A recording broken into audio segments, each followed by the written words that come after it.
na ko naging respectful. Ano nangyari ito? Kasi yung sinabi ko, hindi ko kailangan opinion nyo kahit diba, madumi naman yung pusa. Tapos, lalagay daw sa mukha. Ayun. Sila, ube si kuya eh. Ano ba yung nahingi siyang sa akin? Oo, nangingi siya ng sorry. Nag-usap kami kagabi. Ba't siya? Nakita ko rin siya, nag-respectful rin siya eh. Bakit? Dapat, hindi ko hingin ang tawad mo ng English. Kailangan kiss mo dito talaga. Ew, no. Huwag na. Kiss. Ano ba yan? Baka!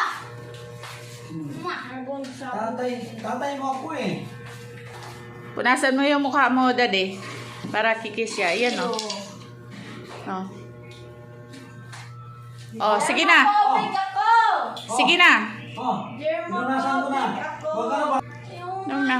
Oh, kiss na. Bilis na. Yun ang ko na. Bilis na. Inabot ko na. Ako pa Daddy mo ako, tapos susuka ka? Ano ba yan? Ano ko na. Ayoko pa lang kapag nipipressure ako at Mr. Spade. Ano ba yan? Ginanyan? Ano ba yan?